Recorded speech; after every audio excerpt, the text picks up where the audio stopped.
एक दौर था जब लाखों लड़कियां एक आदमी की कार की धूल को सिंदूर बना लेती थी।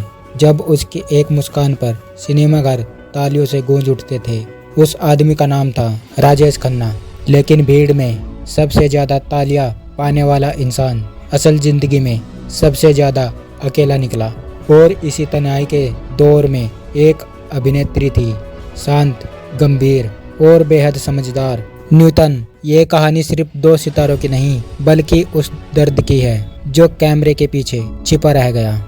साल 1969 से 1973 तक ये वो समय था जब हिंदी सिनेमा पर सिर्फ एक नाम राज करता था, राजेश खन्ना। आराधना, आनंद, अमर प्रेम, कटिपतन, हर फिल्म इतिहास बनती चली गई।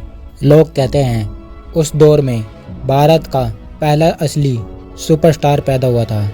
उनकी लोकप्रियता इतनी थी कि लड़कियां खून से खत लिखती थी।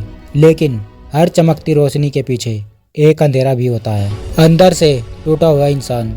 स्टारडम ने राजेश खन्ना को आसमान दिया लेकिन सुकून छीन लिया। करीबी लोग बताते हैं कि वो अंदर से बेहद असुरक्षित इंसान थे। उन्हें हमेशा डर रहता था कि कहीं लोग उन्हें भूल न जाए। कई लेखों में उनकी तन्हाई और मानसिक संघर्ष का जिक्र मिलता है। जब फिल्मों की सफलता कम होने लगी तो वही भीड़ धीरे धीरे जाने लगी और यहीं से शुरू हुई एक सुपरस्टार की सबसे दर्दनाक लड़ाई। दूसरी तरफ थी न्यूटन, बॉलीवुड की सबसे सादगी भरी और प्रतिभाशाली अभिनेत्रियों में से एक। जहां बाकी सितारे ग्लैमर में खो जाते थे, वहीं न्यूटन अपने अभिनय से लोगों का दिल जीतती थी। उन्होंने अपने करियर में कई गंभीर भावुक किरदार निभाए। न्यूटन सिर्फ अभिनेत्री नहीं थी, वो इंसानों को समझने वाली महिला थी।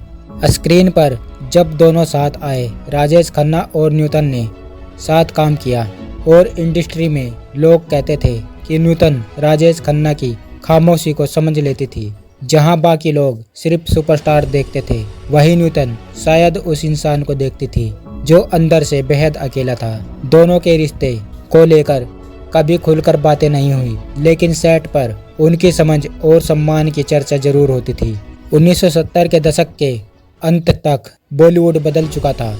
अब रोमांस नहीं, एंग्री यंग मैन का दौर शुरू हो चुका था। लोगों ने अमिताभ बच्चन को अपनाना शुरू कर दिया और राजेश खन्ना धीरे धीरे पीछे छूटने लगे। जो इंसान कभी लाखों दिलों पर राज करता था, अब वही अकेलेपन से लड़ रहा था। करीबी लोगों के अनुसार उनका स्वभाव भी बदलने लगा था। उनके बारे में कई रिपोर्टर्स में घमंड, अलगुआ और अकेलेपन का जिक्र मिलता है। रिश्ते टूटते गए।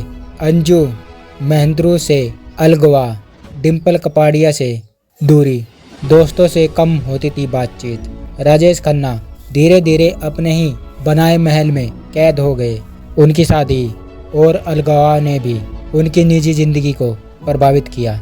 लेकिन शायद उन्हें हमेशा किसी ऐसे इंसान की तलाश थी जो उन्हें सुपरस्टार नहीं, सिर्फ इंसान समझे। आखिरी दिन और तन्हाई। कहते हैं जिंदगी के आखिरी दिनों में राजेश खन्ना बेहद शांत हो गए थे।